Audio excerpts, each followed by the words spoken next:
नमस्कार। हमारा आज का टॉपिक है पॉलीहाइड्रामिनियोस। तो पॉलीहाइड्रामिनियोस क्या होता है ये आज यहाँ पर जानेंगे। तो प्रेग्नेंट मदर में फीटस जो होता है वो यूट्रस में रहता है फीटस, और ये चारों तरफ से क्या है, एक फ्लूइड से घिरा हुआ रहता है और इस फ्लूइड को हम कहते हैं एमनियोटिक फ्लूइड। Amniotic fluid. अब ये जो फ्लूइड जो होता है उसकी एक निश्चित मात्रा होती है कि जैसे जैसे प्रेगनेंसी बढ़ती है ये बढ़ता जाता है और प्रेगनेंसी के करीब आते आते ये कम होने लग जाता है। तो इसकी मात्रा क्या होती है, निश्चित होती है। लेकिन जब ये मात्रा बढ़ जाती है, जितनी होनी चाहिए उससे ज़्यादा बढ़ जाती है, तो हम उसको कहते हैं पॉलीहाइड्रामिनियोस। पॉली का मतलब होता है ज़्यादा, पॉलीहाइड्रामिनियोस। और इसी की एक दूसरी कंडीशन होती है जिसमें कि ये मात्रा घट जाती है एमनियोटिक फ्लूइड की, उसको हम बोलते हैं ओलिगोहाइड्रामिनियोस। ओलिगो का मतलब होता है कम होना। अब ये जो एमनियोटिक फ्लूइड है इसको हम एमनियोटिक फ्लूइड इंडेक्स के जरिए देखते हैं। तो आज यहाँ पर यही डिस्कस करेंगे हम कि इस बीमारी में क्या कारण होते हैं, क्या लक्षण होते हैं, किस तरह से होती है, क्या ट्रीटमेंट होता है। तो पॉलीहाइड्रामिनियोस का मतलब होता है increased amniotic fluid. Amniotic fluid की बढ़ोतरी या ज़्यादा होना। कहाँ पर? यूट्रस के अंदर। कब? प्रेगनेंसी के दौरान। और ये फ्लूइड क्या है, जो कि सराउंड करता है बेबी को, फीटस को, फ्लूइड के अंदर। तो polyhydramnios is a buildup of increased amniotic fluid, the fluid that surrounds the baby in the uterus during pregnancy. अब एमनियोटिक फ्लूइड का रोल क्या होता है, ये क्या करता है, फीटस की ग्रोथ के लिए और उसके डेवलपमेंट के लिए बहुत ही इम्पोर्टेंट होता है। इसके अलावा कुशन का काम करता है, मतलब कि फीटस को कोई भी इंजरी नहीं होने देता ये। अब यदि हम देखें पॉलीहाइड्रामिनियोस तो उसके अलग अलग नाम हैं। उसको पॉलीहाइड्रामिनियन भी कहते हैं, हाइड्रामिनियोस भी कहते हैं और पॉलीहाइड्रामिनियोस भी कहते हैं, और एमनियोटिक फ्लूइड डिसऑर्डर भी कहते हैं इसको। पॉलीहाइड्रामिनियन, हाइड्रामिनियोस, पॉलीहाइड्रामिनियोस एंड एमनियोटिक फ्लूइड डिसऑर्डर। अब इसकी दो क्लिनिकल वैरायटी होती हैं पॉलीहाइड्रामिनियोस की। एक तो होती है क्रॉनिक पॉलीहाइड्रामिनियोस, जहाँ पर कि एक्सेस हो जाता है बहुत ज़्यादा एमनियोटिक फ्लूइड और ये धीरे धीरे बढ़ता है। जबकि एक्यूट पॉलीहाइड्रामिनियोस में क्या है, एक्सेस होता है और रैपिडली बढ़ता है। तो दो हो गए, एक्यूट और क्रॉनिक पॉलीहाइड्रामिनियोस। अब जो पॉलीहाइड्रामिनियोस की कंडीशन है वो केवल 1 से 2% प्रेगनेंसीज में होती है, मतलब कि रेयर है ये। और लेकिन ये जो पॉलीहाइड्रामिनियोस टॉपिक है ये बहुत इंपॉर्टेंट है, ये आखिर एग्जाम में कभी कभी या अक्सर पूछ लिया जाता है। It is typically diagnosed when the amniotic fluid index AFI is greater than 24 centimetre. जब AFI की वैल्यू 24 सेंटीमीटर से ज़्यादा हो जाती है तो क्या हो जाता है, पॉलीहाइड्रामिनियोस।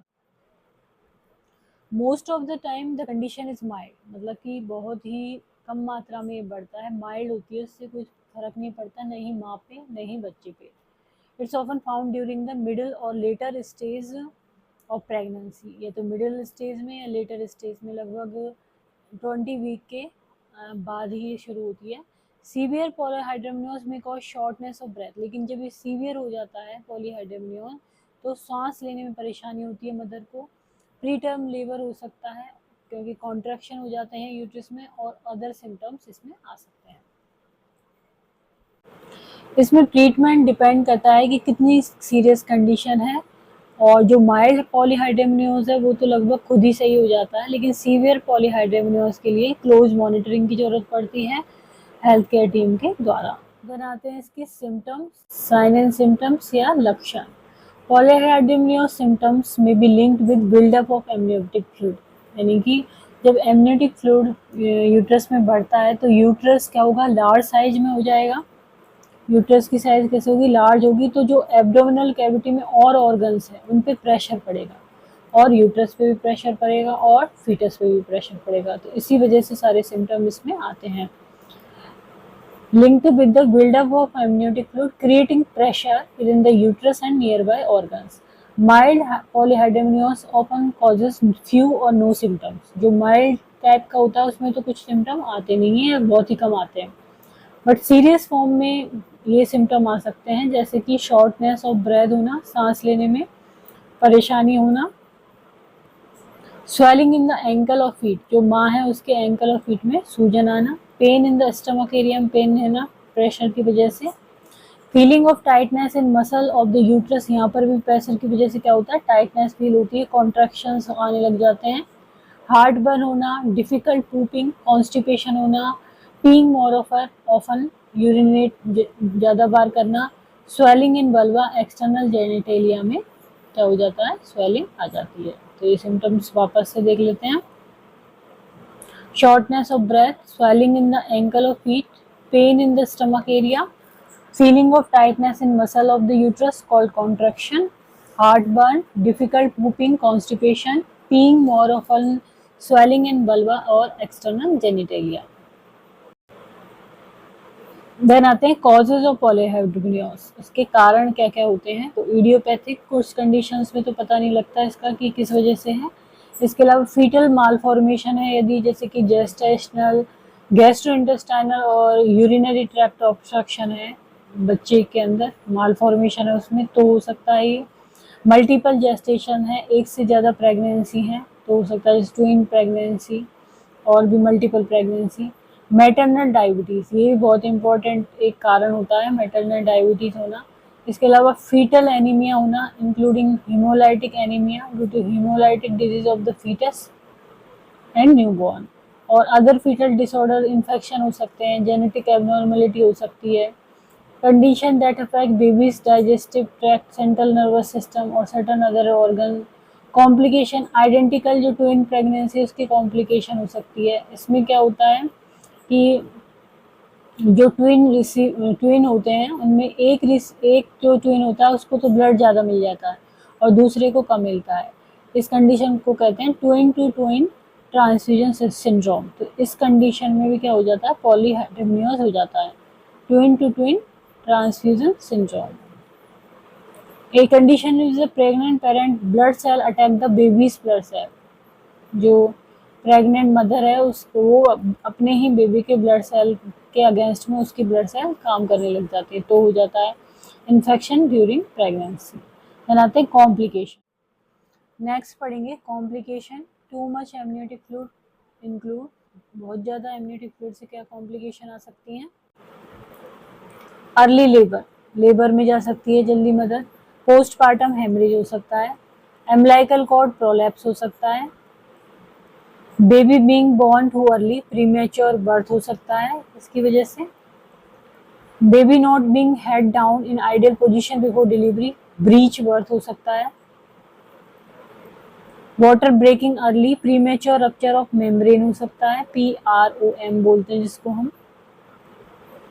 Baby umbilical cord dropping into the vagina ahead of the baby, baby से पहले क्या आ गई, कॉर्ड आ गई तो उसको बोलते हैं अम्बिलिकल कॉर्ड प्रोलैप्स हो सकता है, organ that provide oxygen and nutrients to the unborn baby, the placenta peeling away from the inner wall of the uterus before delivery, तो इसमें क्या हो सकता है, प्लेसेंटल अब्रप्शन, पहले से ही वो हट जाती है, इसमें सी सेक्शन डिलीवरी की जरूरत पड़ती है प्लेसेंटा प्रीविया में। प्रेगनेंसी लॉस हो जाता है आफ्टर 20 वीक, स्टिल बर्थ भी हो सकता है पॉलीहाइड्रोमियोस में, heavy bleeding due to decrease uterine muscle tone after delivery, बहुत ज़्यादा ब्लीडिंग, पोस्टपार्टम हेमरेज, तो ये इसकी कॉम्प्लिकेशन हो सकती हैं। तो वापस से देखते हैं एक बार कॉम्प्लिकेशन में क्या क्या है मैन। कॉम्प्लिकेशन में early labour, postpartum haemorrhage, umbilical cord prolapse, premature birth, breech birth, premature rupture of membrane, placenta previa, placenta abruption और stillbirth and heavy bleeding या पोस्टपार्टम हेमरेज। देन आता है डायग्नोसिस।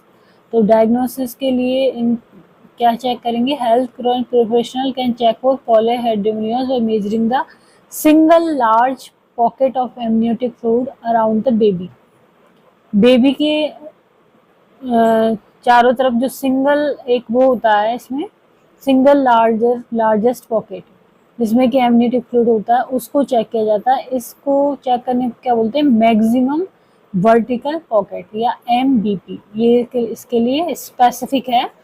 इसके टेस्ट किया जाता है maximum vertical pocket. और they might measure the fluid in the 4 quadrant of the uterus, या फिर क्या करेंगे, यूट्रस के 4 क्वाड्रेंट में फ्लूइड देखेंगे एमनियोटिक फ्लूइड। इसको बोलते हैं amniotic fluid index, AFI। Polyhydramnios कब डायग्नोस होता है, जबकि ये जो MVP है ये 8 सेंटीमीटर से ज़्यादा हो और AFI जब 24 सेंटीमीटर से ज़्यादा हो, तो इसका मतलब क्या होता है, पॉलीहाइड्रेमनियोस। इसके अलावा फंडल हाइट चेक करते हैं, एब्डोमेन से जो एग्जामिनेशन करते हैं, इसमें यूट्रस देखते हैं कि लार्ज हो रही है, लार्ज होता है तो फिर अल्ट्रासाउंड कराई जाती है, फीटल इकोकार्डियोग्राम कराया जाता है। ये अल्ट्रासाउंड से भी थोड़ा स्ट्रॉन्गर होता है और इसमें फीटस के सर्कुलेटिंग सिस्टम का पता लग जाता है। नॉन स्ट्रेस टेस्ट कराया जाता है for abnormalities in the fetal heart rate में कोई प्रॉब्लम तो नहीं है। बायोफिजिकल प्रोफाइल या BPP कराया जाता है। इसमें क्या है, फीटस की टोन चेक करते हैं, मूवमेंट और ब्रीदिंग मोशन को चेक करते हैं। देन एमनियोसेंटेसिस करते हैं, test diagnose certain congenital disorder पता लगता है इससे। ग्लूकोज चैलेंज टेस्ट करते हैं जेस्टेशनल डायबिटीज़ के लिए। ब्लड टेस्ट करते हैं कि कोई इन्फेक्शियस डिजीज तो नहीं है पॉलीहाइड्रेमनियोस से जो कि लिंक हो। एमनियोसेंटेसिस इसमें क्या है, एमनियोटिक फ्लूइड को का सैंपल लिया जाता है यूट्रस से। नॉन स्ट्रेस टेस्ट, देन आता है ट्रीटमेंट। ट्रीटमेंट में क्या होता है, इसमें जो माइल्ड हाइड्रेमनियोस है उसमें तो कोई ट्रीटमेंट की जरूरत नहीं होती है, अपने आप चला जाता है। लेकिन यदि पॉलीहाइड्रेमनियोस होता है तो उसमें ट्रीटमेंट की जरूरत होती है। तो सबसे पहले इसमें जो जेस्टेशनल डायबिटीज़ है मदर को, उसको क्या करेंगे, ट्रीट करेंगे। इससे पॉलीहाइड्रेमनियोस को क्लियर अप होने में सहायता मिलती है। इसके अलावा एक्स्ट्रा जो एमनियोटिक फ्लूइड है उसको ड्रेनेज करेंगे। हेल्थ केयर टीम में use amniocentesis to drain the extra amniotic fluid from the uterus. This procedure carries a small risk of health problem. This include preterm लीवर हो सकता है, प्लेसेंटल एब्रप्शन, PROM हो सकता है। देन कुछ कंडीशंस में मेडिसिन भी देते हैं हेल्थ केयर प्रोफेशनल, जैसे कि इंडोमेथासिन, तो ये डॉक्टर की सलाह पर ही लेनी चाहिए। इंडोसिन भी कहते हैं इसको, और ये it is used for 48 hour to help decrease contraction and reduce amniotic fluid volume. तो ये यूज़ की जाती है 48 घंटे के लिए, और इससे क्या मिलता है, कॉन्ट्रैक्शन डिक्रीज होते हैं और एमनियोटिक फ्लूइड वॉल्यूम डिक्रीज होता है। तो ये डॉक्टर के प्रेस्क्रिप्शन पर ही लें, ये वीडियो केवल एजुकेशन पर्पज़ के लिए है। ट्रीटमेंट के बाद में health care team likely to want to check amniotic fluid level check करती है हर 1 से 3 सप्ताह में। यदि माइल्ड टू मॉडरेट पॉलीहाइड्रेमनियोस होता है तो डिलीवरी बेबी की प्लान कर लेते हैं 39 से 40 वीक के बीच में।